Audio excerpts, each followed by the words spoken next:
नमस्कार। आप सभी का उत्कर्ष परिवार में हार्दिक स्वागत, अभिनंदन। दोस्तों, आज हम सब 2019 के यूपीएससी प्रीलिम्स के पेपर पर क्या ट्रेंड रहा है, किस तरह के क्वेश्चन पूछे गए हैं, स्पेशली भारतीय संविधान तथा राजव्यवस्था से, उस पर चर्चा करेंगे। मेरे साथ डॉक्टर विकास सिंह के साथ हम उन सारे सवालों पर चर्चा करेंगे कि भारतीय संविधान और राजव्यवस्था से किस तरीके के यूपीएससी प्री में क्वेश्चन पूछे गए हैं, किन एरिया से क्वेश्चन ज़्यादा पूछे जा रहे हैं, वर्तमान को उसके अंतर्गत कैसे जोड़ा जा रहा है, और साथ के साथ आगे के प्रीलिम्स जैसे 2020 का प्रीलिम्स जो कि 4 अक्टूबर को घोषित हो चुका है, वहाँ पर किस तरीके के क्वेश्चन पूछे जाने की संभावना है। क्योंकि जब तक आप पिछले पेपर्स का अच्छे से अध्ययन नहीं करते हो, तब तक आप अपनी रणनीति को सही दिशा नहीं दे पाते। जब तक आपको पीछे के पेपर का एनालिसिस पता नहीं है, वो ये चीज़ बताता है कि हमें किन किन पोर्शन में ज़्यादा ध्यान देने की ज़रूरत है और किन चीज़ों को हम छोड़ भी सकते हैं। अगर हम बात करें पॉलिटी या संविधान तथा राज्य व्यवस्था से प्रश्नों की, तो 2019 में आप प्रीलिम्स में देखोगे कि मोटे तौर पर 11 क्वेश्चन ऐसे हैं जो सीधे संविधान और राज्य व्यवस्था से पूछे गए हैं। अगर हम थोड़ा सा और उनका विस्तार करें तो 2-3 सवालों को और जोड़ सकते हैं, लेकिन अगर हम प्योर पॉलिटी के क्वेश्चन की बात करें तो वो क्वेश्चन की संख्या 11 है। क्वेश्चन एनालिसिस करने से पहले मैं आपको ये बताना चाहूंगा कि संविधान और राज्य व्यवस्था में किन पोर्शन से सवाल पूछे जा रहे हैं। तो आप जब पीछे पेपर पर दृष्टिपात करते हो तो आप देखते हो कि एक तो संविधान में जो क्वेश्चन पूछे जा रहे हैं वो संवैधानिक प्रावधानों, कॉन्स्टिट्यूशनल प्रोविजन से पूछे जा रहे हैं, जिसके अंतर्गत कभी कोई सीधे अनुच्छेद दे दिया जाता है या अनुच्छेद का स्पष्टीकरण या व्याख्या से प्रश्न पूछे जाते हैं। हालांकि यूपीएससी प्री में अगर हम विगत पेपरों की बात करें तो सीधे अनुच्छेदों से क्वेश्चन कम पूछे जा रहे हैं। एक आध सवाल पूछ भी लिया जाता है, लेकिन अगर आपके साथ के साथ स्टेट पीसीएस का टारगेट है, राज्य लोक सेवा आयोग की परीक्षाएं भी आप दे रहे हैं, तो वहां पर अनुच्छेदों से प्रश्न बढ़ जाते हैं। यहां पर अनुच्छेद से सीधे तो क्वेश्चन नहीं पूछे जाते, लेकिन आपको अनुच्छेद और उनका स्पष्टीकरण, उसकी गहन समझ होनी चाहिए। अक्सर 1 या 2 सवाल इस तरह के पूछे जाते हैं।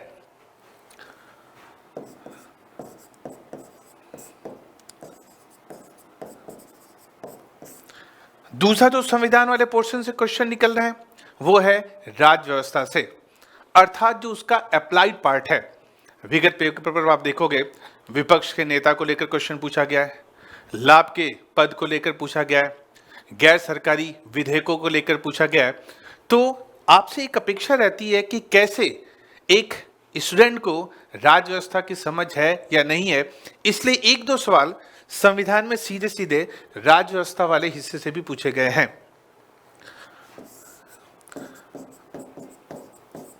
अगला जो पोर्शन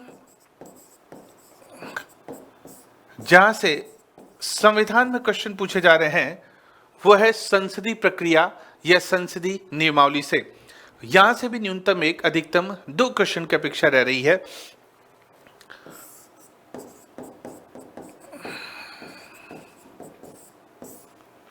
कुछ संवैधानिक शब्दावली से भी क्वेश्चन पूछे गए। जैसा आप पेपर देखते हो तो 2019 में सीधे सीधे स्वतंत्रता का अर्थ पूछा गया है, उसके पहले विधि के शासन का अर्थ पूछा गया है, न्याय शब्द से अभिप्राय पूछा गया है, समांतर शब्द से अभिप्राय पूछा गया है। तो एक आध सवाल आपका संवैधानिक शब्दावली से रहता है जिसके विस्तृत अर्थ की अपेक्षा रहती है। और इसके पश्चात पॉलिटी में जहां से क्वेश्चन बढ़ रहे हैं वो है करंट अफेयर से। करंट के हालांकि क्वेश्चन तो और भी रहते हैं, लेकिन करंट की कोई ऐसी घटना जिसका संबंध संविधान से है, संवैधानिक प्रावधानों से है, तो ऐसे क्वेश्चन भी पेपर में पूछे जाने का ट्रेंड बन रहा है। जैसे आप देखते हो कि 2019 के पेपर में ही दीपक मिश्रा के खिलाफ जो लाया गया, जिसे आप कथाकथित महारोपण या महाभियोग कह सकते हो, हालांकि संविधान में कहीं भी न्यायाधीशों को हटाने के लिए महाभियोग शब्द का प्रयोग नहीं है, तो दीपक मिश्रा के खिलाफ राज्यसभा में प्रस्ताव लाया गया और तुरंत उस प्रक्रिया को लेकर सीधे आपको 2019 के पेपर में क्वेश्चन पूछ लिया गया। तो ये उभरता ट्रेंड है संविधान के क्वेश्चनों का। कुछ सवाल आपके संवैधानिक प्रावधानों से पूछे जा रहे हैं, कुछ सवाल आपके सीधे सीधे राज्य व्यवस्था से हो रहे हैं, कुछ सवाल संसदीय प्रक्रिया या नियमावली से हैं, कुछ सवाल शब्दावलियों से पूछे जाने का ट्रेंड बढ़ा है, और करंट अफेयर्स की कोई घटना जो कि संविधान और राज्य व्यवस्था की दृष्टि से महत्वपूर्ण है उसे भी आपके पेपर में स्थान प्रदान किया गया है। तो ये ट्रेंड मैं आपको इसलिए बता रहा हूं कि आप में से जो भी लोग 2020 के प्रीलिम्स की तैयारी कर रहे हैं तो उन्हें अपनी रणनीति कुछ इस तरीके से बनानी है कि हमें इन पोर्शंस को ज्यादा बल देना है, हमें संवैधानिक प्रावधानों का अध्ययन करना है, हमें राज्य व्यवस्था को महत्ता देनी है, हमें संसदीय प्रक्रिया या नियमावली को, जो भी आप शब्द पढ़ रहे हैं वो आपकी शब्दावली अच्छी तरीके से क्लियर होनी चाहिए कि उसका क्या अर्थ है, और करंट में जो भी घटनाएं चर्चा में चल रही है उससे आपको संविधान से कोरिलेट करके पढ़ना है। तभी आप संविधान में जो भी क्वेश्चन पूछे जाएंगे वहां तक आप अपनी पहुंच बना सकोगे, पहली बात। दूसरी बात, आप यूपीएससी की तैयारी कर रहे हो, संविधान एक ऐसा विषय है जो आपको ना केवल प्री के पॉइंट ऑफ व्यू से बल्कि मेंस के पॉइंट ऑफ व्यू से, इंटरव्यू के पॉइंट ऑफ व्यू से, अर्थात ना केवल सिविल के तीनों चरणों में बल्कि जब आप अंतिम रूप से चयनित हो जाएंगे और प्रशासन में जाएंगे तो वहां पर भी आपको संविधान और राज्य व्यवस्था के अंतर्गत ही शासन कार्य को संचालित करना है। अर्थात ये वो पोर्शन है जिसकी हम उपेक्षा नहीं कर सकते हैं। और यहां से अमूमन जो भी क्वेश्चन पूछे गए हैं वो अपनी प्रकृति में सरल किस्म के हैं। और जब आप, चूंकि प्रीलिम्स पहला स्तर है, भली क्वालिफाई है, लेकिन अगर आप प्रीलिम्स को क्रैक नहीं करते हो, प्रीलिम्स को क्लियर नहीं करते हो, तो आप कितनी भी अच्छी आपकी मेंस की तैयारी है वो किसी काम की नहीं रहती। और ऐसी स्थिति में संविधान और राज्य व्यवस्था से जो अब तक सवाल पूछे गए हैं वो बड़े ही सरल प्रकृति के होते हैं। एक बार आपने अच्छे से संविधान और राज्य व्यवस्था को पढ़ लिया, कुछ चीजें जो मैंने बोर्ड पर की है इसको आप फोकस करके चलते हो, तो मेरा ये पूरा दावा है कि जो भी संविधान से कभी 11, कभी 15, कभी 20, कभी 18 क्वेश्चन पूछे गए हैं उनमें आप आसानी से पहुंच बना सकते हो। और जब आप अपने आप को सरल सवालों को गलत करने से रोक लेते हो तभी आपके सिलेक्शन के चांसेस बढ़ जाते हैं। तो पेपर का ट्रेंड शुरू करने से पहले, एनालिसिस करने से पहले मैं आपको थोड़ा सा ये मैंने बताया कि किस तरीके से आपको संविधान और राज्य व्यवस्था को यूपीएससी के पॉइंट ऑफ व्यू से तैयारी करनी है। दूसरी बात, स्टेट पीसीएस में आप देखते हो कि संविधान से जो क्वेश्चन पूछे जाते हैं वो फैक्चुअल बहुत ज्यादा होते हैं, वहां पर तथ्यों की डिमांड रहती है, तथ्यात्मक क्वेश्चन पूछे जाते हैं। लेकिन यूपीएससी अपने आप में थोड़ा सा अलग है। यूपीएससी का भी हम आगे क्वेश्चन देखेंगे तो यहां पर फैक्चुअल क्वेश्चन भी पूछे जाते हैं और कंसेप्चुअल भी क्वेश्चन भी पूछे जाते हैं। बहुत सारे फैक्चुअल क्वेश्चन ऐसे हैं कि अगर उनका कंसेप्ट आपका क्लियर नहीं है तो आप उनका आंसर नहीं दे पाओगे। इसका मतलब हुआ कि फैक्ट के साथ साथ यूपीएससी के एग्जाम में हमें कंसेप्ट की भी आवश्यकता होती है। तो हमें इस तरह से पढ़ाई करनी है कि जो भी टॉपिक हम संविधान और राज्य व्यवस्था में पढ़ रहे हैं उसमें हमारा कंसेप्ट भी बनता चले, ताकि इस तरह के क्वेश्चन हम आसानी से हल कर सके। तो चलिए अब चलते हैं 2019 के पेपर की तरफ और वहां पर एक दृष्टिपात करते हैं कि पॉलिटी में किस तरीके के क्वेश्चन पूछे गए और उनका क्या आंसर होगा और उनका क्या स्पष्टीकरण है। 2019 के पेपर की बात करें तो हम शुरुआत करते हैं 2019 के पहले सवाल से। हम ये भी देखेंगे कि सवाल क्या है, साथ के साथ उसका आंसर भी देखेंगे क्या है और उसका स्पष्टीकरण भी लेंगे कि इसका यही आंसर क्यों है, क्या बाकी कथन ठीक है गलत है, इन सारे बिंदुओं पर विचार करेंगे। तो शुरुआत करते हैं क्वेश्चन नंबर 1 से। क्वेश्चन नंबर 1 जो है वो कथन कारण का क्वेश्चन है, अर्थात 1-2 कथन दिए हुए आपको, कथन 1, कथन 2, और इस तरह के प्रश्न अपनी प्रकृति में थोड़ी से कठोर होते हैं। अर्थात आप तभी आंसर दे पाओगे जब कथन के पीछे का कंसेप्ट आपको पता हो, चीजों को एक दूसरे से इंटरलिंकिंग करना आपको पता हो। तो देखते हैं इस सवाल को। निम्नलिखित कथनों पर विचार कीजिए। यूपीएससी प्री में आपको ध्यान देना है कि सवाल को बहुत अच्छे से पढ़ना है, उनके शब्दों को और उनकी गहराई को समझना है। कई बार हम जल्दबाजी में केवल शब्दों का अर्थ नहीं समझ पाते, इसलिए हमारा क्वेश्चन गलत हो जाता है। तो हमें शब्द बहुत अच्छे से पढ़ना है, उन्हें अंडरलाइन करके चलना है, फिर उसके बाद आंसर देने का प्रयास करना है। निम्न कथनों पर विचार कीजिए। दो कथन हमारे समक्ष है। पहला है, भारतीय संविधान के 44वें संशोधन द्वारा लाए गए एक अनुच्छेद ने प्रधानमंत्री के निर्वाचन को, किसके निर्वाचन को? प्रधानमंत्री के निर्वाचन को न्यायिक पुनरावलोकन से परे कर दिया। पहला कथन। दूसरा कथन कहता है कि भारत के संविधान के 99वें संशोधन को भारत के उच्चतम न्यायालय ने अभिखंडित कर दिया, अवैध घोषित कर दिया। क्यों अवैध घोषित कर दिया? क्योंकि यह न्यायपालिका की स्वतंत्रता का अतिक्रमण करता था। दो कथन हमारे पास है। पहले मैं आपको इसका आंसर बता देता हूं, फिर उसके बाद हम देखते हैं कि वही आंसर क्यों है। तो यहां पर आंसर निश्चित तौर पर होगा बी, केवल 2। इसका मतलब हुआ कि पहला कथन गलत है और केवल दूसरा कथन ही सही है। ऐसी स्थिति में आंसर होगा केवल 2, अर्थात बी विकल्प। अब आते हैं इस बात पर कि क्यों पहला कथन गलत है। तो पहला कथन कह रहा है कि 44वें संशोधन के द्वारा एक अनुच्छेद ने प्रधानमंत्री के निर्वाचन को न्यायिक पुनर्विलोकन से बाहर कर दिया। यह कथन इसलिए गलत है कि अगर हम प्रधानमंत्री के निर्वाचन को न्यायिक पुनर्विलोकन से बाहर लें तो वो 44वां संविधान संशोधन नहीं बल्कि 39 कॉन्स्टिट्यूशनल अमेंडमेंट 1975 के माध्यम से किया गया था। जबकि कथन ये कह रहा है कि 44वें संशोधन के माध्यम से किया गया था, और अगर उसके स्थान पर 39 अमेंडमेंट होता तो निश्चित तौर पर पहला कथन भी सही होता। अब प्रधानमंत्री के निर्वाचन को बाहर किया गया, इसकी कहानी क्या है?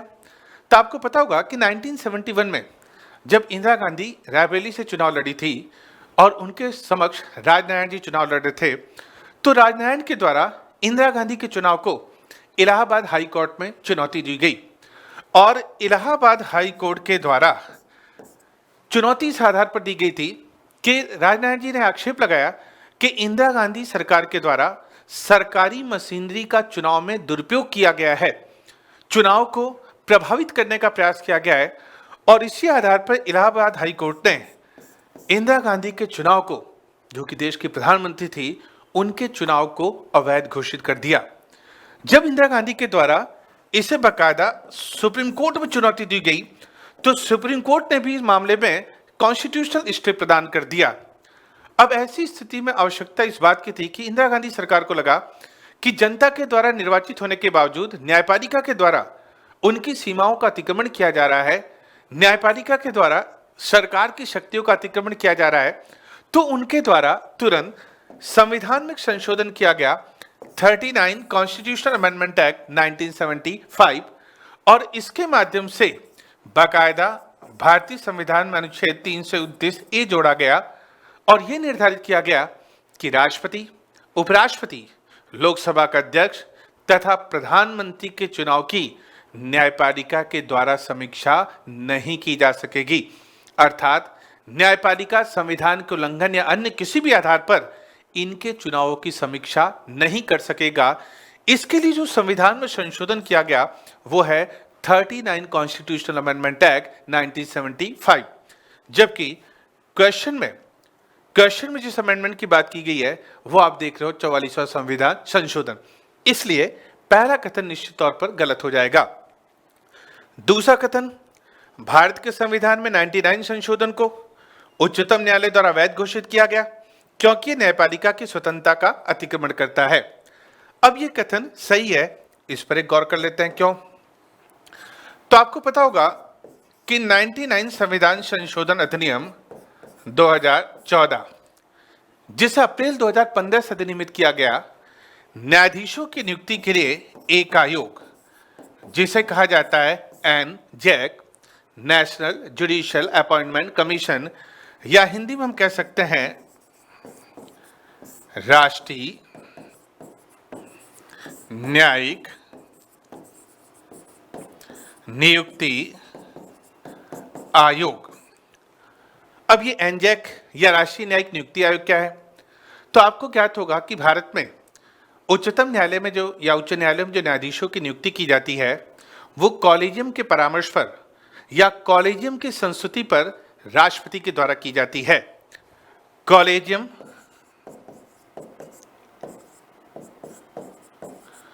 कॉलेजियम राष्ट्रपति को संस्तुति देता है और राष्ट्रपति के द्वारा ही न्यायाधीशों की नियुक्ति की जाती है। ये जो कॉलेजियम के माध्यम से न्यायाधीशों की नियुक्ति होती है, इसके कारण न्यायपालिका में भाई भतीजावाद, भ्रष्टाचार में दिन प्रतिदिन वृद्धि होने लगी। न्यायपालिका में कार्यपालिका का किसी भी तरह का नियंत्रण नहीं रहा। कॉलेजियम से अभिप्राय है कि सुप्रीम कोर्ट के 4 वरिष्ठ न्यायाधीश और एक मुख्य न्यायाधीश मिलकर राष्ट्रपति को संस्तुति देंगे, अर्थात न्यायपालिका के द्वारा ही न्यायाधीशों की नियुक्ति की जाती है और कॉलेजियम के द्वारा जो भी परामर्श दिया जाता है उसे मानने के लिए राष्ट्रपति बाध्य होता है। तो कार्यपालिका का न्यायिक नियुक्ति में कहीं कोई हस्तक्षेप नहीं होता है। इसीलिए सरकार के द्वारा एक अमेंडमेंट किया गया 99 संविधान संशोधन 2014, जिसे अप्रैल 2015 से अधिनियमित किया गया। इसमें कॉलेजियम के स्थान पर न्यायाधीशों की नियुक्ति के लिए एक आयोग को मान्यता दी गई, राष्ट्रीय न्यायिक नियुक्ति आयोग, और कहा गया कि इस राष्ट्रीय न्यायिक नियुक्ति आयोग या एनजैक में कुल 6 सदस्य होंगे, 6 मेंबर होंगे। कौन कौन होंगे? तो इन 6 सदस्यों में बात की गई कि एनजैक में सबसे पहले जो शामिल होगा वो है उच्चतम न्यायालय का मुख्य न्यायाधीश, और ये मुख्य न्यायाधीश ही राष्ट्रीय न्यायिक नियुक्ति आयोग का अध्यक्ष होगा। नंबर 2 पे शामिल किए गए सुप्रीम कोर्ट के 2 वरिष्ठ न्यायाधीश, सीनियर जजेस, जो कि इसके सदस्य होंगे। नंबर 3 पे सरकार की ओर से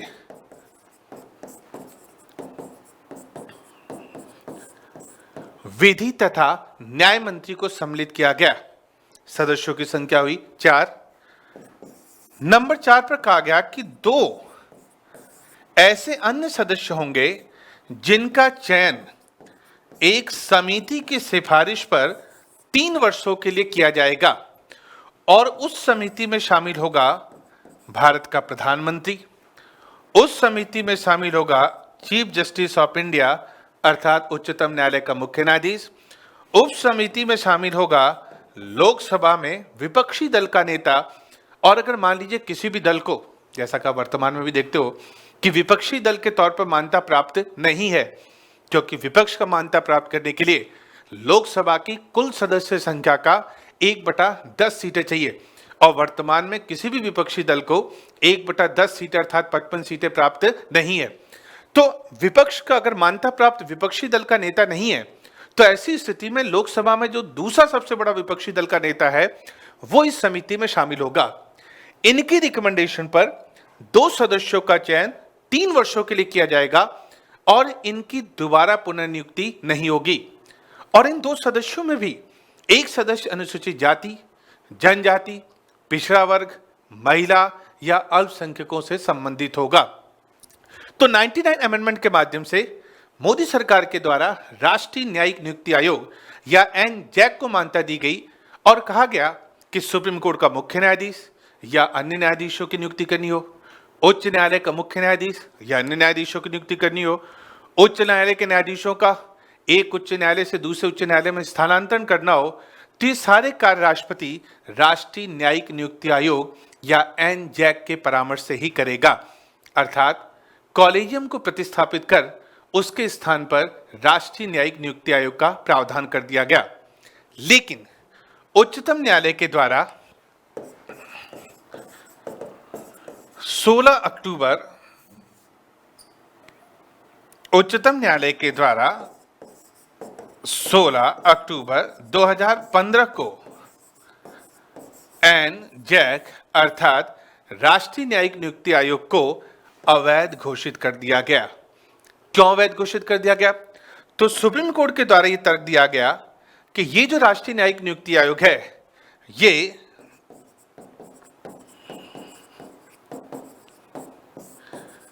न्यायपालिका की स्वतंत्रता पर प्रहार करता है, और न्यायपालिका की स्वतंत्रता भारतीय संविधान के मूल ढांचा, भारतीय संविधान के आधारभूत ढांचा, भारतीय संविधान के बुनियादी ढांचा या भारतीय संविधान के बेसिक स्ट्रक्चर में सम्मिलित है, जिसके उल्लंघन का अधिकार संसद या सरकार के पास नहीं है।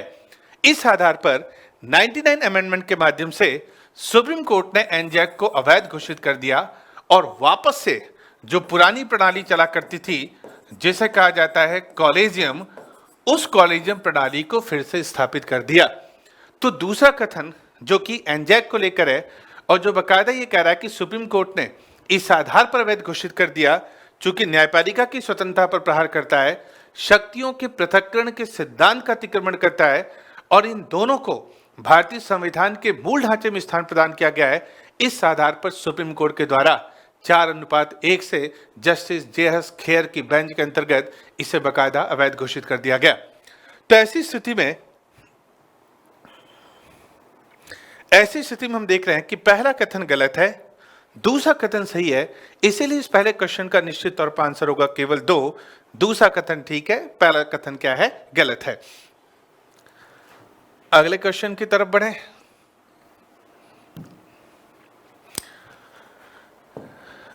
अगले क्वेश्चन में भी कहा गया कि निम्न कथनों पर विचार कीजिए। कौन से कथन विचार करते हैं? तो 2 कथन दिए हुए हैं। पहला, न्यायाधीश जांच अधिनियम 1968 के अनुसार भारत के उच्चतम न्यायालय के किसी भी न्यायाधीश पर महाभियोग चलाने के प्रस्ताव को लोकसभा के अध्यक्ष द्वारा अस्वीकार नहीं किया जा सकता। पहला कथन। दूसरा कथन, भारत का संविधान ये परिभाषित करता और ब्यौरे देता है कि क्या क्या भारत के उच्चतम न्यायालय के न्यायाधीशों की अक्षमता या सिद्ध कदाचार को गठित करती है।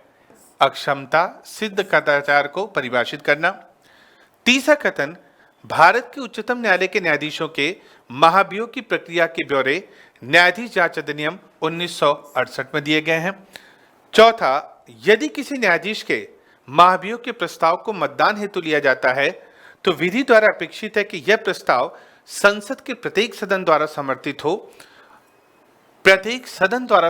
हो, उस सदन की कुल सदस्य संख्या के बहुमत तथा उपस्थित और मतदान में देने वाले कम से कम 2/3, जिसके लिए हम एक शब्द का प्रयोग कर सकते हैं विशेष बहुमत द्वारा समर्थित हो। ये 4 कथन हमारे समक्ष हैं। अब इन चारों कथनों पर गौर करते हैं।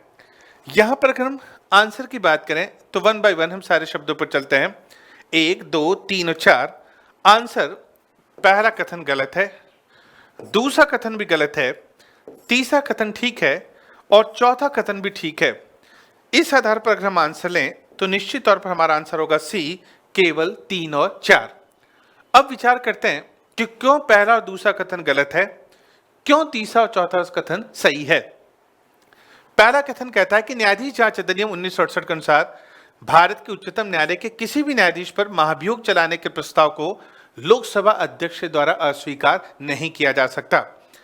दोस्तों, मैं आपको बता दूं कि बेसिकली क्वेश्चन इसलिए पूछा गया कि आपने देखा होगा कि 2018 में भारत में उच्चतम न्यायालय के मुख्य न्यायाधीश जो कि उस समय दीपक मिश्रा थे, उनके विरुद्ध उन्हें पद से हटाने के लिए राज्यसभा में प्रस्ताव लाया गया था और जिसे राज्यसभा के सभापति अर्थात चेयरमैन वेंकैया नायडू के द्वारा इस आधार पर अस्वीकार कर दिया गया कि इसे पहले ही सार्वजनिक कर दिया गया, जिसकी विपक्षी दलों के द्वारा व्यापक तौर पर आलोचना भी की गई।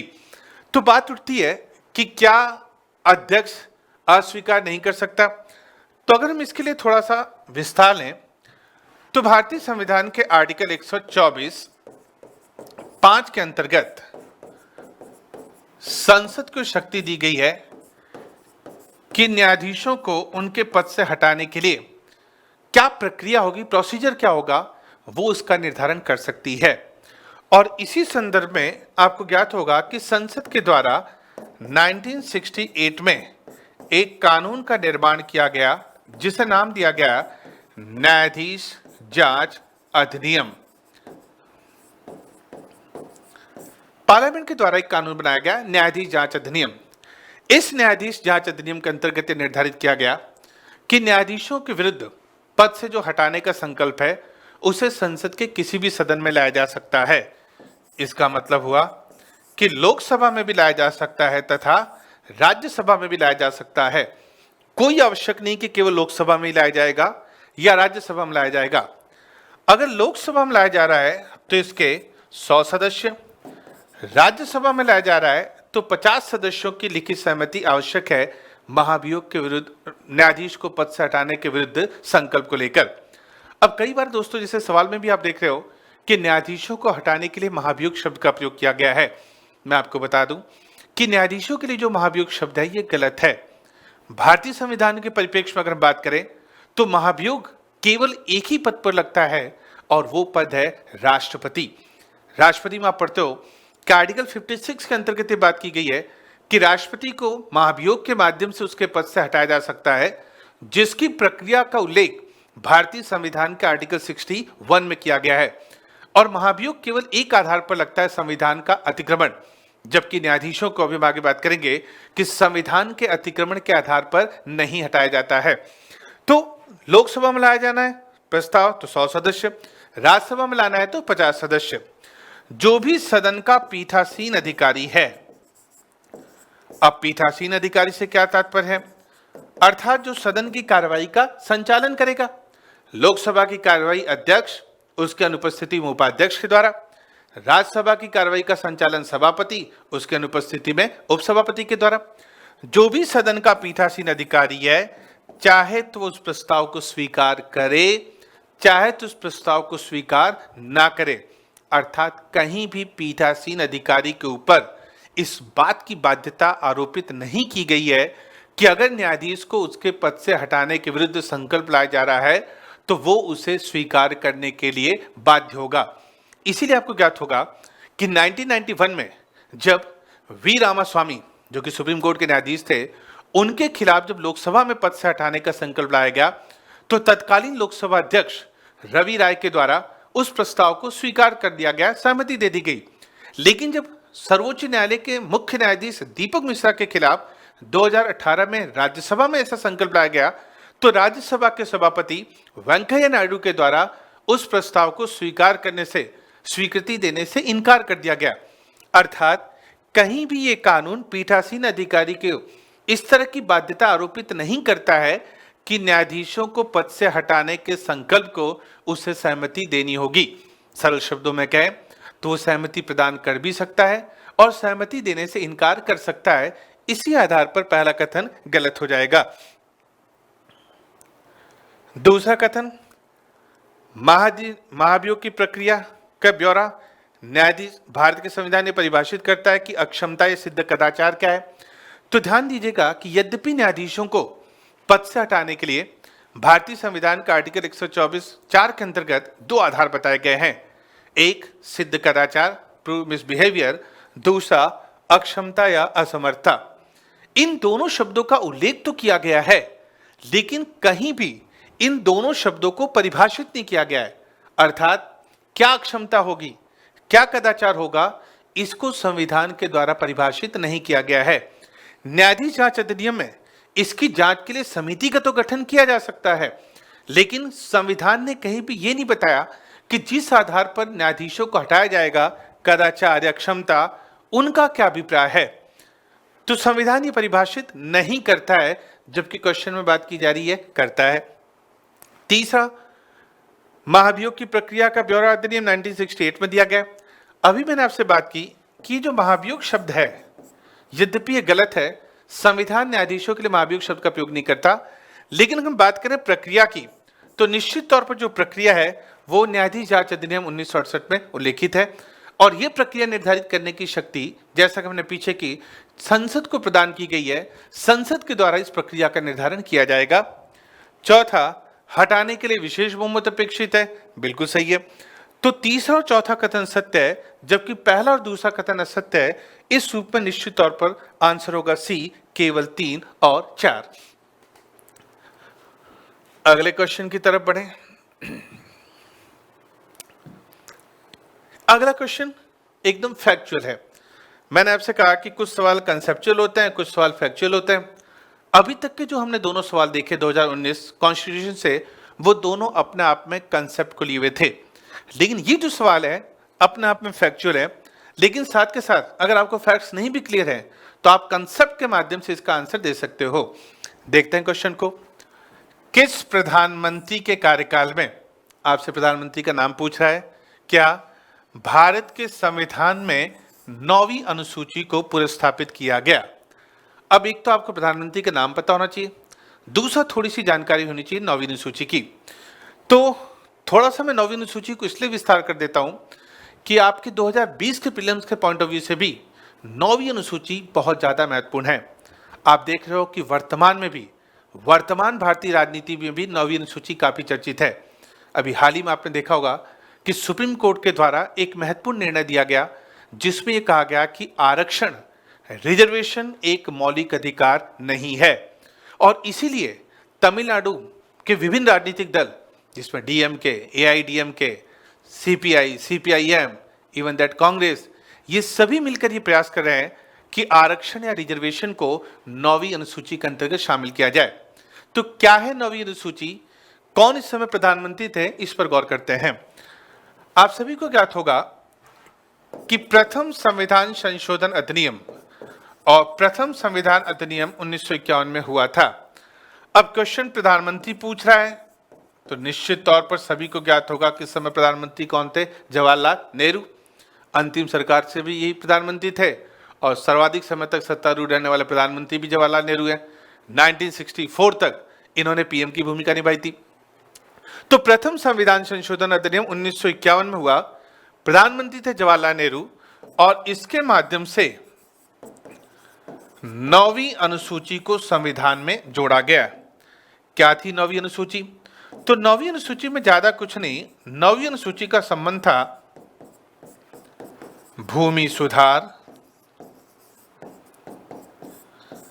तथा जमींदारी प्रथा के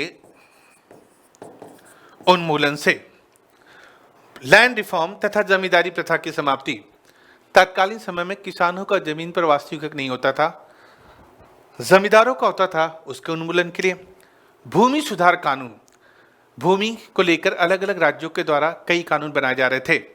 नीति निर्देशक तत्वों में इसकी बात भी की गई है, लेकिन ये जो कानून बन रहे थे ये कहीं न कहीं मौलिक अधिकारों को उल्लंघन कर रहे थे, क्योंकि उस समय अनुच्छेद 31 के अंतर्गत बकायदा हमें संपत्ति का अधिकार प्राप्त था, राइट टू प्रॉपर्टी, और स्वतंत्रता का अधिकार के अंतर्गत भी अनुच्छेद 19(1)(6) या एफ के अंतर्गत आर्टिकल 31 में हमारे पास राइट टू प्रॉपर्टी या संपत्ति का अधिकार था और अनुच्छेद 19(1)(6) या एफ के अंतर्गत हमारे पास संपत्ति की स्वतंत्रता विद्यमान थी। अब कहीं न कहीं राज्य सरकारों के द्वारा जो लैंड रिफॉर्म को लेकर कानून बनाए जा रहे थे वो हमारे मौलिक अधिकार का उल्लंघन कर रहे थे और बकायदा न्यायालय के पास ये शक्ति है कि अगर कोई भी विधि जो कि मौलिक अधिकारों का अतिक्रमण करती है, मौलिक अधिकारों का उल्लंघन करती है, तो न्यायालय के द्वारा उसे अवैध घोषित किया जा सकता है। इस आधार पर न्यायालय के द्वारा इन कानूनों को अवैध घोषित किया जा रहा था और कहीं न कहीं ये कानून सरकार की तरफ से प्रयास में थे समतामूलक समाज की स्थापना के लिए, लेकिन मौलिक अधिकारों के अतिक्रमण के आधार पर न्यायालय के द्वारा इन्हें बार बार अवैध घोषित कर दिया जा रहा था। ऐसी स्थिति में फर्स्ट कॉन्स्टिट्यूशन अमेंडमेंट के माध्यम से 9वीं अनुसूची जोड़ी गई और इसी के माध्यम से अनुच्छेद 31 में ए, 31 में बी जोड़ा गया और कुछ भूमि सुधार कानूनों को 9वीं अनुसूची के अंतर्गत शामिल कर दिया गया। साथ के साथ यह प्रावधान किया गया कि अगर किसी भी अधिनियम को कानून के माध्यम से 9वीं अनुसूची में सम्मिलित कर लिया जाता है तो उसकी न्यायिक समीक्षा नहीं की जा सकेगी।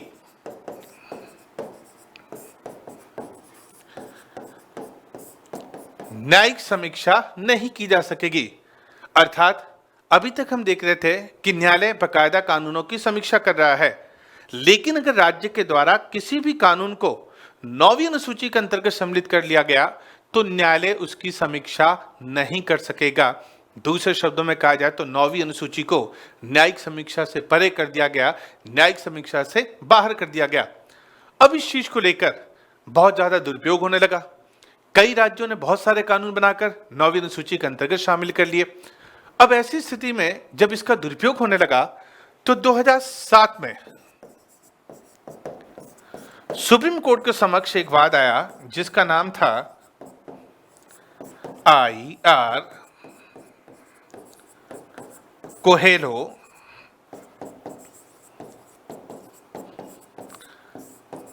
आई.आर. कोहेलो वर्सेस तमिलनाडु राज्यवाद। इस IR. Coelho versus Tamil Nadu state में सुप्रीम कोर्ट ने पहली बार यह कहा, एक डेट डिसाइड की। क्या डेट डिसाइड की? डेट डिसाइड की गई 24 अप्रैल 1973।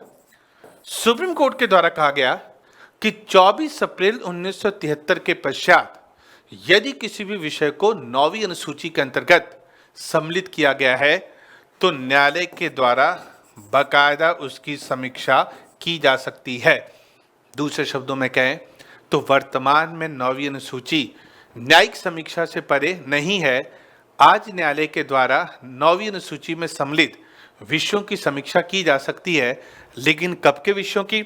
ऐसे विषय जो 24 अप्रैल 1973 के बाद सम्मिलित किए गए हैं, उन विषयों की समीक्षा न्यायालय के द्वारा की जा सकेगी। लेकिन अगर 24 अप्रैल 1973 के पहले का कोई विषय है तो न्यायालय के द्वारा उसकी समीक्षा नहीं की जा सकेगी। तो वर्तमान में 9वीं अनुसूची के अंतर्गत रखे गए विषयों की न्यायालय समीक्षा कर सकता है। मूलतः 13 ऐसे विषय हैं जो 1973 के पहले के हैं, जो न्यायिक समीक्षा से परे हैं, और वर्तमान में 9वीं अनुसूची में कुल विषयों की संख्या कहा जाए तो आंसर होगा 284। तो आज के संदर्भ में न्यायालय 9वीं अनुसूची में रखे गए विषयों की समीक्षा कर सकता है। यह निर्णय सुप्रीम कोर्ट के द्वारा 2007 में दिया गया, कोहेलोवाद में दिया गया। और अगर वो विषय भारतीय संविधान के मूल ढांचा का उल्लंघन करता है तो न्यायालय के द्वारा उसे बाकायदा अवैध घोषित किया जा सकता है। तो जरूरी नहीं कि केवल प्रधानमंत्री का नाम आपको पता होना चाहिए, आपको 9वीं अनुसूची की जानकारी होनी चाहिए। कैसे जोड़ी गई, कौन से संशोधन से जोड़ी गई, 9वीं अनुसूची की क्या बात है। जैसा कि मैंने आपसे कहा कि फिर ये अनुसूची एग्जाम की दृष्टि से महत्वपूर्ण है। अगर आप 2020 का एग्जाम दे रहे हो तो फिर महत्वपूर्ण है, क्योंकि हाल ही में आरक्षण को लेकर वापस से एक बार 9वीं अनुसूची सुर्खियों में है। और करंट की घटनाओं को जब तक आप संविधान से कोरिलेट नहीं करोगे, अप्लाइड नहीं कर पाओगे, तब तक आप संभावित प्रश्नों तक अपनी पहुंच नहीं बना सकते। तो यहाँ पर प्रधानमंत्री का नाम पूछा गया तो निश्चित तौर पर जवाहरलाल नेहरू होंगे, लेकिन हमें साथ के साथ 9वीं अनुसूची क्या है, पहले उसकी क्या स्थिति थी, 2007 के बाद क्या स्थिति है, आज न्यायालय समीक्षा कर सकता है नहीं कर सकता है, इन सारे आयामों की भी जानकारी होनी चाहिए। अगले क्वेश्चन की तरफ बढ़े। अगला क्वेश्चन वापस कथन कारण का क्वेश्चन है। अगला क्वेश्चन वापस कंसेप्ट से भरा हुआ है। क्वेश्चन में 2 कथन दिए हुए हैं और कहा जा रहा है कि उस पर विचार कीजिए। क्या संसद निहरता निवारण अधिनियम 1959 कई पदों को लाभ का पद ऑफिस ऑफ प्रॉफिट की निर्भरता से छूट देता है, अर्थात लाभ के पद के दायरे में शामिल नहीं माना जाएगा। दूसरा, उपयुक्त अधिनियम 5 बार संशोधित किया गया है। तीसरा, लाभ का पद भारतीय संविधान में कहीं भी परिभाषित, लाभ का पद भारत के संविधान में भली भांति परिभाषित किया गया है, अर्थात संविधान के द्वारा इसकी परिभाषा दी गई है। अब क्वेश्चन पूछ रहा है क्या सही है। जैसा कि मैंने आपको कहा कि हमें शब्दों को, क्वेश्चन को बहुत अच्छे से पढ़ना है। कई बार एग्जामिनर पूछता है क्या सही नहीं है, क्या असत्य है, तो हम जल्दबाजी में ऐसे क्वेश्चन को गलत कर सकते हैं। तो यहाँ पर क्वेश्चन की जो डिमांड है, रिक्वायरमेंट है, वो सही की है। 3 कथन है, हमें इसमें छांटना कि कौन से कथन गलत है और कौन से कथन सही है। तो अगर हम देखें, पहला कथन निश्चित तौर पर सही है, दूसरा कथन सही है, लेकिन तीसरा कथन गलत है। अब सही की बात करें तो वहां पर आंसर होगा ए, अर्थात केवल 1 और 2। अब क्यों 1 और 2 सही है, तीसरा कथन क्यों गलत है, इसके लिए हम थोड़ा सा कंसेप्ट पर आ जाते हैं, और वो कंसेप्ट हमें पता होना चाहिए लाभ के पद को लेकर। तो अगर हम एक नजर डालें, office of profit, office of profit या लाभ का पद, क्या है लाभ का पद? तो ध्यान दीजिएगा कि भारतीय संविधान में कहीं भी स्पष्ट रूप से लाभ के पद को परिभाषित नहीं किया गया है, कहीं भी परिभाषित नहीं है। यद्यपि जब आप भारतीय संविधान का अनुच्छेद पढ़ते हो तो आप देखते हो कि जहां पर संसद सदस्यों की नियोक्ता की बात की गई है अनुच्छेद 102 के अंतर्गत, या राज्य विधानमंडल के सदस्यों की नियोक्ता की बात की गई है अनुच्छेद 191 के अंतर्गत वहां पर एक शब्द का प्रयोग किया गया है कि ऐसा व्यक्ति भारत सरकार या राज्य सरकार के अधीन किसी भी लाभ के पद को धारण ना कर रहा हो। लेकिन संविधान निर्माताओं ने यह नहीं बताया कि लाभ का पद है क्या। सुप्रीम कोर्ट के द्वारा व्याख्या दी गई है कि लाभ के पद से अभिप्राय है ऐसा कोई पद जिसके धारण करने पर व्यक्ति को लाभ पहुंच रहा हो, ऐसा कोई पद जिसके माध्यम से वो अन्य को प्रभावित करने की क्षमता रखता हो, उसे लाभ के पद की कैटेगरी में शामिल किया जा सकता है। ये जो मैंने परिभाषा या लाभ के पद का अर्थ बताया, ये न्यायालय के द्वारा दी गई है। न्यायालय ने 2006 जय बच्चन मामले में इसे परिभाषित किया, लेकिन भारतीय संविधान में कहीं भी स्पष्ट रूप से लाभ के पद को परिभाषित नहीं किया गया है। अब इस लाभ के पद को लेकर पार्लियामेंट के द्वारा 1959 में एक कानून का निर्माण किया गया, जिसके अंतर्गत बहुत सारे ऐसे पदों को रखा गया जिसे लाभ के पद के दायरे से बाहर किया गया। अर्थात एक लंबी लिस्ट बनाई गई, उन पदों को बाकायदा लाभ के पद से दायरे से बाहर कर दिया गया। इस अधिनियम में 5 बार संशोधन हुए हैं। अगर हम अधिनियम में संशोधन की बात करें तो आप देखते हैं कि 1993 में, 1994 में, सन 2000 में, 2006 में और अंतिम रूप से 2013 में संशोधन किया गया, जब राष्ट्रीय अनुसूचित जाति आयोग के अध्यक्ष, नेशनल कमीशन फॉर एससी, और राष्ट्रीय अनुसूचित जनजाति आयोग के अध्यक्ष, नेशनल कमीशन फॉर एसटी के अध्यक्षों को लाभ के पद के दायरे से बाहर किया गया। तो निश्चित तौर पर अगर हम कहा जाए कि इस कानून में कितनी बार संशोधन किया गया, तो 5 बार। 1993 में, 1994 में, सन 2000 में, 2006 में और 2013 में। अब अगर हम इस क्वेश्चन पर गौर करें तो हमारा आंसर क्लियर हो जाता है। संसद निरहरता निवारण अधिनियम 1959 लाभ के पद के आधार पर निरहरता से छूट देता है। बाकायदा पार्लियामेंट ने कई पदों को लाभ के पद के दायरे से बाहर कर दिया, कथन सत्य। उपयुक्त अधिनियम में 5 बार संशोधन किया गया, अभी मैंने आपको बताया। पहली बार 1993, दूसरी बार 4, फिर 2000 में, 2006 में और अंतिम संशोधन 2013 में, जब एससी एसटी आयोग के अध्यक्षों को इस पद के लाभ के पद के दायरे से बाहर किया गया। भारतीय संविधान में भली भांति परिभाषित है, अभी तक भी भारतीय संविधान में स्पष्ट रूप से परिभाषित नहीं है। न्यायालय के द्वारा व्याख्या दी गई, लेकिन संविधान ने कहीं भी लाभ के पद को स्पष्ट रूप से परिभाषित नहीं किया है।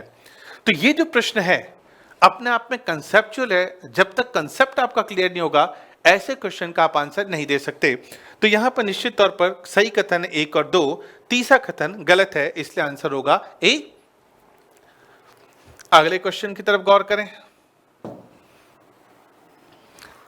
अगला सवाल वापस फैक्चुअल है, तथ्यात्मक है।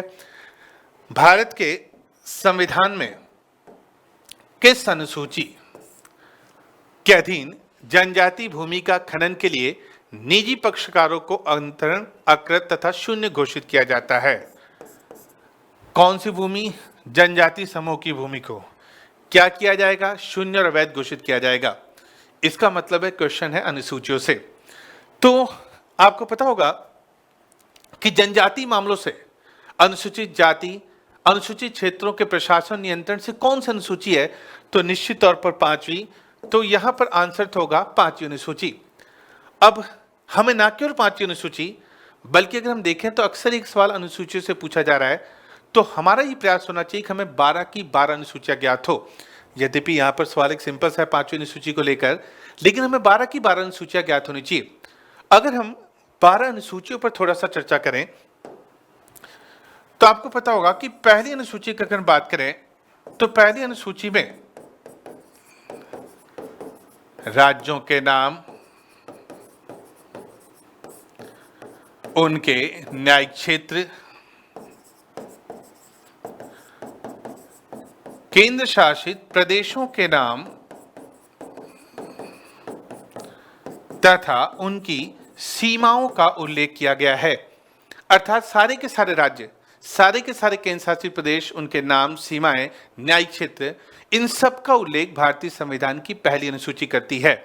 और ये मैं आपको इसलिए बता रहा हूं कि हाल ही में आपको पता है कि 2019 में जम्मू कश्मीर पुनर्गठन अधिनियम पारित हुआ, जिसके माध्यम से पहली बार भारतीय संवैधानिक इतिहास में किसी राज्य को 2 भागों में विभाजित कर केंद्र शासित प्रदेश बना दिया गया। एक जम्मू एंड कश्मीर, दूसरा लद्दाख। और जैसे ही जम्मू कश्मीर पुनर्गठन अधिनियम पारित हुआ, वर्तमान भारत में राज्यों की संख्या हो गई 28 और केंद्र शासित प्रदेश हो गए 8। ध्यान दीजिएगा, करंट की बात है लेकिन संविधान से कोरिलेट की जा सकती है। यद्यपि जब जम्मू कश्मीर और लद्दाख को जोड़ा गया तो उस समय केंद्र शासित प्रदेश हो गए थे 9, लेकिन हाल ही में आपको पता होगा कि दादरा नगर हवेली और दमन और दीव को मर्ज कर दिया गया, जिससे वापस से केंद्र शासित प्रदेश की संख्या घटकर हो गई है 8। तो वर्तमान में राज्यों की संख्या 28 और केंद्र शासित प्रदेश 8, सारे के सारे पहली अनुसूची में है। दूसरी अनुसूची का संबंध आपको ज्ञात होगा।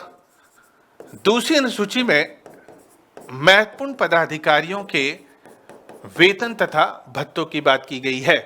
जितने में महत्वपूर्ण पदाधिकारी हैं, भारत का राष्ट्रपति है, राज्यों में राज्यपाल है, लोकसभा के अध्यक्ष और उपाध्यक्ष है, राज्यसभा के सभापति और उपसभापति हैं, राज्य विधानसभाओं के अध्यक्ष और उपाध्यक्ष हैं, राज्य विधान परिषदों के सभापति और उपसभापति हैं, उच्चतम तथा उच्च न्यायालय के न्यायाधीश हैं, नियंत्रक और महालेखा परीक्षक है, कैग है। इनके वेतन भत्ते, उपलब्धियां, परिलब्धियों, विशेषाधिकार, इन सब का उल्लेख भारतीय संविधान की दूसरी अनुसूची करती है। तीसरी अनुसूची में कुछ महत्वपूर्ण पदाधिकारियों की शपथ का प्रावधान किया गया है। ओथ की बात की गई है, जिसमें संघ के मंत्री हैं, संसद के निर्वाचन हेतु अभ्यर्थी हैं, पूरे के पूरे संसद सदस्य हैं, राज्य के मंत्री हैं, राज्य विधानमंडल के निर्वाचन हेतु अभ्यर्थी हैं, राज्य विधानमंडल के सदस्य हैं, सुप्रीम कोर्ट हाई कोर्ट जजेस हैं, कैग है। इनकी शपथ का उल्लेख तीसरी अनुसूची में किया गया है। चौथी अनुसूची में संसद का दूसरा सदन, जो कि राज्यसभा के नाम से जाना जाता है, इस राज्यसभा में राज्यों तथा केंद्र शासित प्रदेशों को उनकी जनसंख्या के अनुपात में प्रतिनिधित्व प्रदान किया गया है। आपको ज्ञात होगा कि राज्यसभा में अलग अलग राज्यों को अलग अलग स्थान, जैसे उत्तर प्रदेश से 31, महाराष्ट्र से 19, तमिलनाडु से 18, वेस्ट बंगाल से 16, राजस्थान से 10, ये जो अलग अलग राज्यों को राज्यसभा में स्थान दिया गया है, उसका उल्लेख चौथी अनुसूची करती है। पांचवी अनुसूची, जो कि अपने क्वेश्चन से संबंधित है, अनुसूचित क्षेत्रों, शेड्यूल एरियाज तथा अनुसूचित क्षेत्रों तथा अनुसूचित जनजाति के प्रशासन व नियंत्रण से संबंधित है। राष्ट्रपति के द्वारा किसी भी क्षेत्र को अनुसूचित क्षेत्र घोषित किया जा सकता है और राष्ट्रपति राज्यपाल के परामर्श से उस क्षेत्र में विस्तार कर सकता है, कमी कर सकता है, उसे रद्द कर सकता है। अनुसूचित क्षेत्रों में राज्यपाल के पास ये विशेष अधिकार होता है कि वो केंद्र राज्य के किसी भी विधि को चाहे तो वहां पर लागू होने से रोक सकता है। यहां के डेवलपमेंट के लिए बाकायदा जनजाति सलाहकार परिषद का गठन किया जाता है और ये जनजाति सलाहकार परिषद अनुसूचित जाति के उत्थान और कल्याण के लिए परामर्श देती है।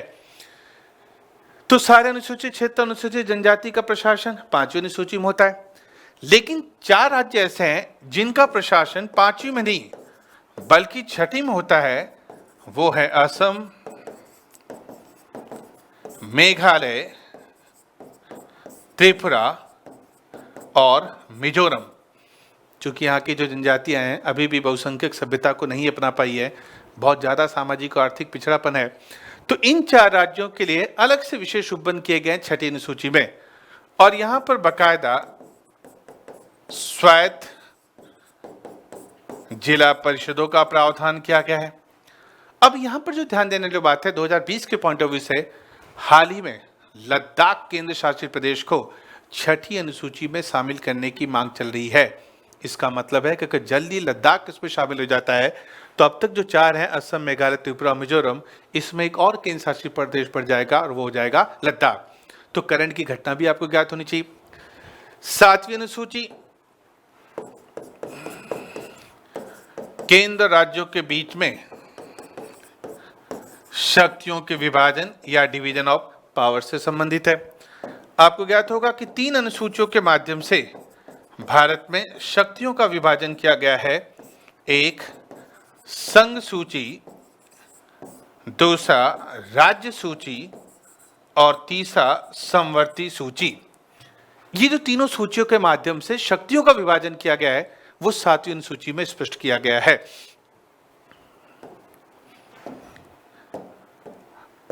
8वीं अनुसूची की बात करें तो इसका संबंध लैंग्वेज या भाषा से है। यहां पर भी आपको ज्ञात होना चाहिए कि शुरू में 8वीं अनुसूची में भाषा की संख्या 14 थी, लेकिन वर्तमान में अगर कहा जाए कि 8वीं अनुसूची में कुल कितनी राजभाषाओं को मान्यता प्राप्त है तो वो संख्या है 22। पहले 14, अब 22। 9वीं अनुसूची पर हाल ही हमने चर्चा की कि प्रथम संशोधन से जोड़ी गई, भूमि सुधार से संबंधित थी। पहले न्यायिक समीक्षा नहीं हो सकती थी, लेकिन 2007 में कोहलोवाद के पश्चात बकायदा इसकी न्यायिक समीक्षा की जा सकती है।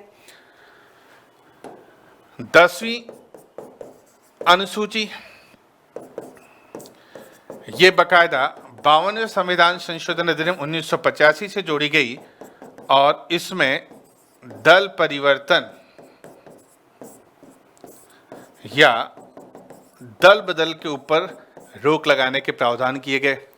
दल बदल से संबंधित अनुसूची 10वीं जिसे जोड़ा गया 52वें संशोधन से।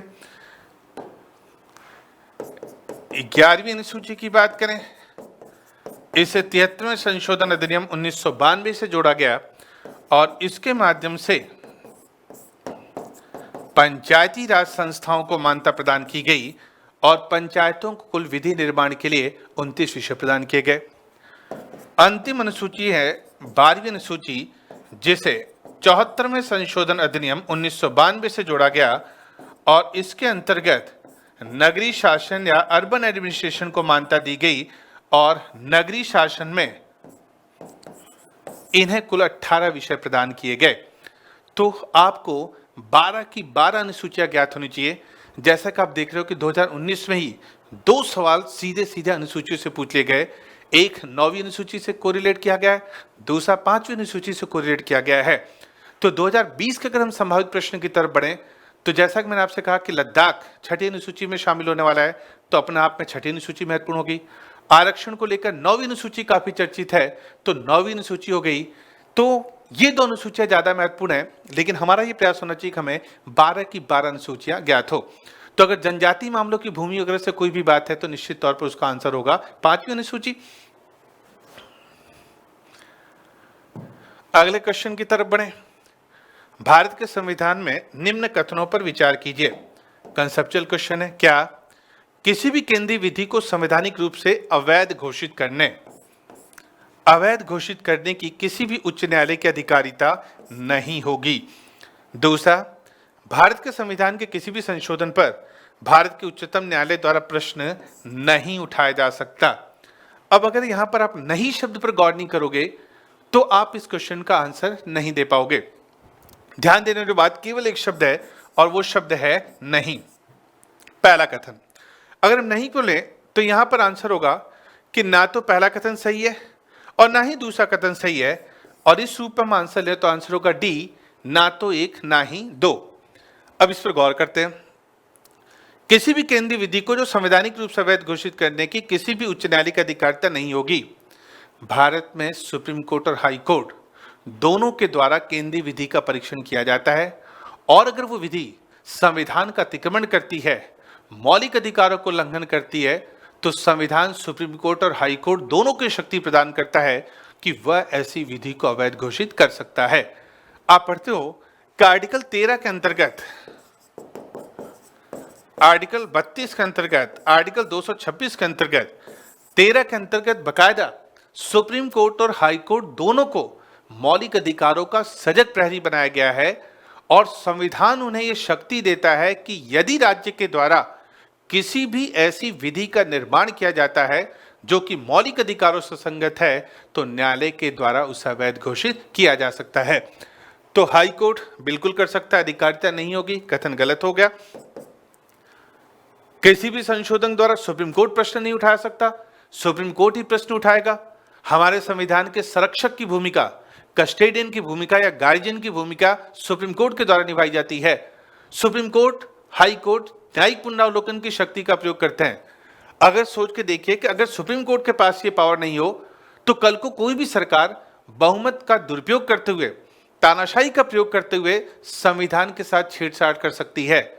सुप्रीम कोर्ट ही संविधान का अभिभावक है, जिसके द्वारा किसी भी ऐसे संशोधन को जो कि संविधान का उल्लंघन करता है, मूल ढांचे का उल्लंघन करता है, न्यायालय के द्वारा उसे अवैध घोषित किया जा सकता है। तो दोनों कथनों में नहीं होने के कारण ना तो पहला कथन सही है ना ही दूसरा कथन सही है, तो यहां पर आंसर होगा डी, ना तो 1 ना ही 2। अगले क्वेश्चन की तरफ बात करें। राज्य व्यवस्था के संदर्भ में किस एक को आप स्वतंत्रता की, और शब्द है सर्वाधिक उपयुक्त व्याख्या के रूप में देखते हैं? अभी पेपर शुरू करने से पहले मैंने आपको कहा था कि वर्तमान समय में एक ट्रेंड चला है किसी न किसी शब्दावली को पूछने का। इसे आप 2019 के पेपर में भी देखोगे, 2018 के पेपर में भी देखोगे। तो मान के चलिए कि 2020 में भी किसी न किसी शब्द से, जो कि संवैधानिक शब्द आप संविधान में पढ़ते हो, वहां से क्वेश्चन पूछे जाने की संभावना है। तो हमें पढ़ते समय सारे शब्दों की सूक्ष्मता, उनकी गहराई भी पता होनी चाहिए। क्वेश्चन पूछ रहा है स्वतंत्रता की सर्वाधिक उपयुक्त व्याख्या। अब अगर हम स्वतंत्रता शब्द को लें तो स्वतंत्रता को, आपको पता होगा कि इंग्लिश में स्वतंत्रता को लिबर्टी की संज्ञा दी जाती है। और लिबर्टी शब्द लैटिन भाषा के एक शब्द से बना है जिसका कहते हैं लिबर, और इसका शाब्दिक अर्थ होता है बंधनों का अभाव या अपने इच्छा अनुसार कार्य करने की क्षमता। अर्थात व्यक्ति जो चाहता है उसे वैसा कर सकता है, तो वो अपने आप को स्वतंत्र मान सकता है। अब क्वेश्चन में ध्यान देने वाली बात यह है कि स्वतंत्रता की सर्वाधिक उपयुक्त, जैसे शब्द आया सर्वाधिक उपयुक्त, इसका मतलब है कि एग्जामिनर इस क्वेश्चन को संकीर्ण अर्थों में नहीं बल्कि आपसे व्यापक अर्थों में इसका आंसर जानना चाहता है कि स्वतंत्रता से क्या अभिप्राय है। तो इच्छा अनुसार कार्य करने की स्वतंत्रता, जो कि मैंने आपको बताया कि इसका शाब्दिक अर्थ है, वो इसका संकीर्ण अर्थ हुआ। लेकिन सर्वाधिक उपयुक्त का मतलब हुआ कि सर्वाधिक व्याख्या, ब्रॉड पर्सपेक्टिव में लिबर्टी का क्या अर्थ है, तो वहां पर अर्थ होगा स्वयं को पूर्णतः विकसित करने का अवसर। तो व्यापक तौर पर स्वतंत्रता को हम स्वयं के पूर्णतः विकसित करने के रूप में परिभाषित करेंगे। तो यहां पर हमारा आंसर होगा डी। अगले क्वेश्चन की तरफ बढ़े।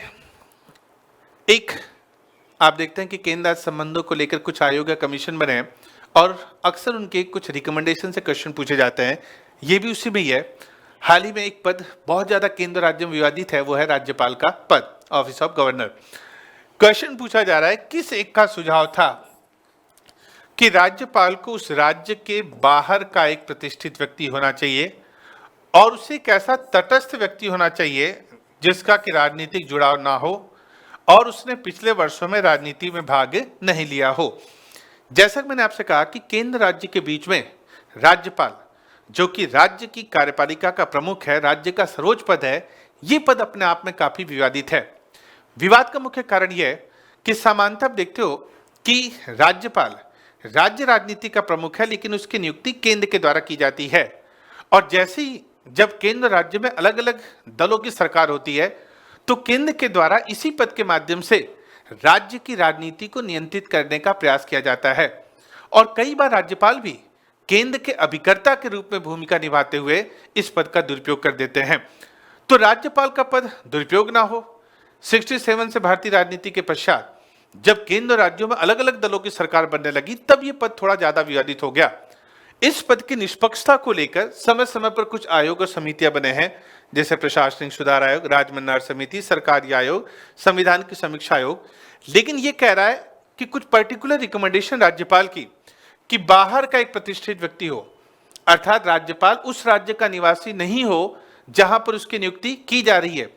राजस्थान में राज्यपाल बनना है तो राजस्थान के किसी निवासी को राजस्थान में राज्यपाल के रूप में नियुक्त नहीं किया जाए। तो किसे किया जाए?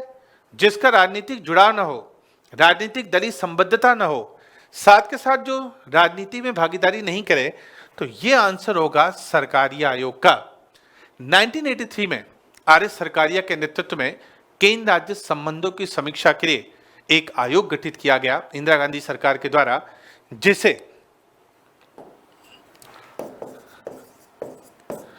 इंदिरा गांधी सरकार के द्वारा केंद्र राज्य संबंधों के लिए आयोग गठित किया गया और वो जाना जाता है सरकारिया आयोग के नाम से।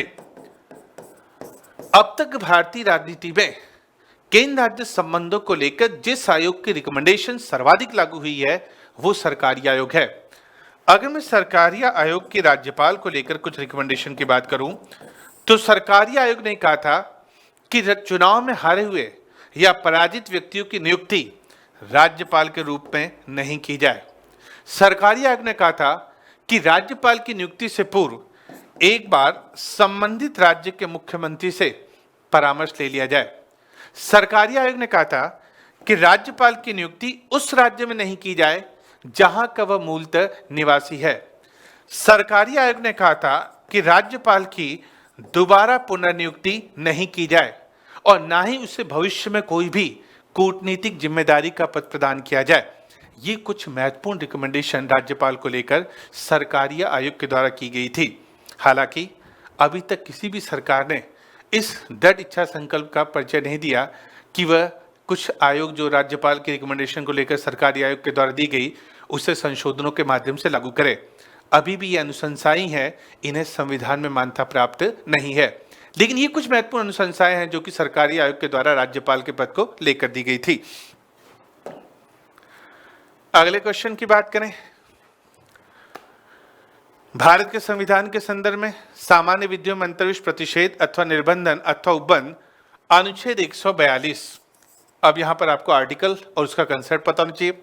142 संवैधानिक शक्तियों पर प्रतिषेध निर्बंधन की तरह कार्य नहीं करते हैं। अब इसमें कौन सा अर्थ हो सकता है?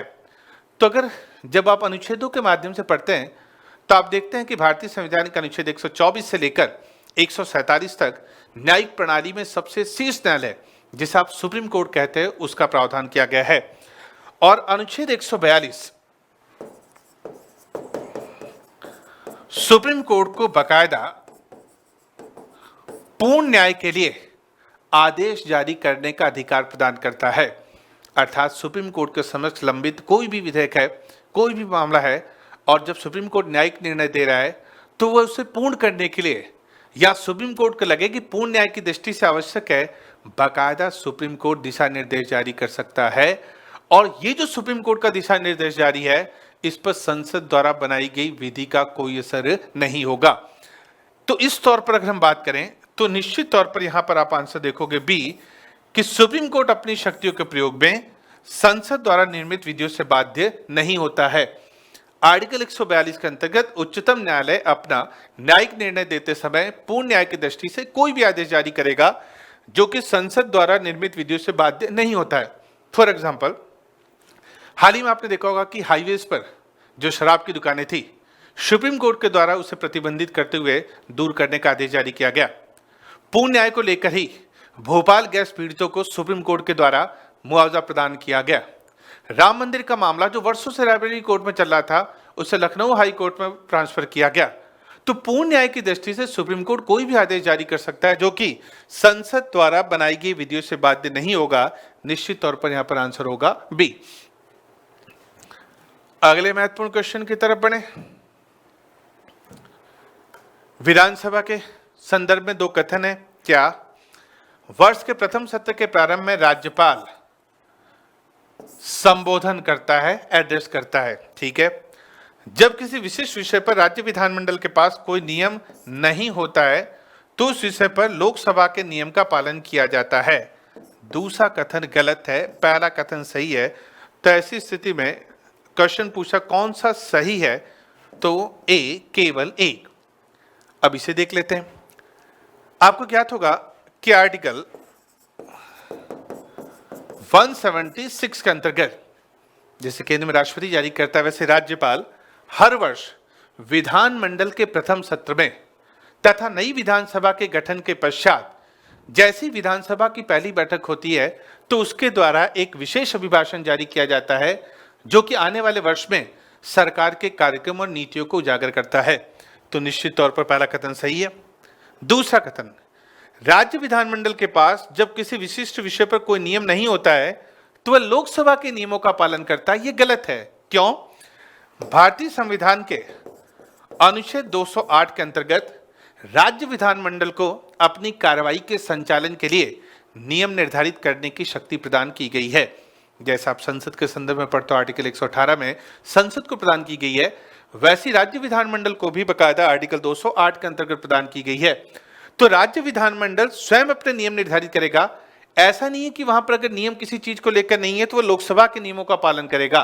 वो विधानमंडल को स्वयं अपनी प्रक्रिया निर्धारित करने का, नियमावली निर्धारित करने का अधिकार है और यह अधिकार उसे अनुच्छेद 208 प्रदान करता है।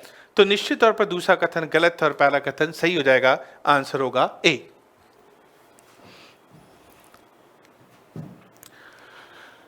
अंतिम क्वेश्चन की बात करें। क्वेश्चन सीधे फैक्चुअल है, आर्टिकल को लेकर पूछा गया है। कौन सा अनुच्छेद अपने पसंद के व्यक्ति से विवाह करने के किसी भी व्यक्ति के अधिकार को संरक्षण देता है? अब विवाह करना हर व्यक्ति के जीवन में मोटे तौर पर दो ही लक्ष्य होते हैं, एक तो सरकारी नौकरी प्राप्त करना और दूसरा विवाह करना। बहुत सारे लोग तो तैयारी भी इसीलिए करते हैं कि एक बार नौकरी लग जाए तो उसके पश्चात विवाह हो जाएगा। तो जाहिर सी बात है कि विवाह कहीं न कहीं गरिमापूर्ण ढंग से जीवन जीने के साथ जुड़ा हुआ है, हमारे जीवन के अधिकार से जुड़ा हुआ है। और जीवन का अधिकार का उल्लेख कौन सा आर्टिकल करता है? तो आंसर होगा 21। अब ये सवाल क्यों पूछा गया, तो इसके पीछे भी हमें थोड़ा सा करंट के प्रसंग को लेना होगा। आपने देखा होगा कि पिछले साल खूब ज्यादा खाप पंचायत हुई हरियाणा वगैरह को लेकर, पूर्वी उत्तर प्रदेश को लेकर। ऐसी स्थिति में विवाह को लेकर काफी खाप पंचायतों ने गलत गलत डिसीजन दिए, जिसे न्यायालय में चैलेंज भी किया गया। दूसरा, सुप्रीम कोर्ट के द्वारा समलैंगिकता को मान्यता दी गई। ऐसी स्थिति में निजता का अधिकार भी पारित हुआ कि पुत्ता स्वामी वर्सेस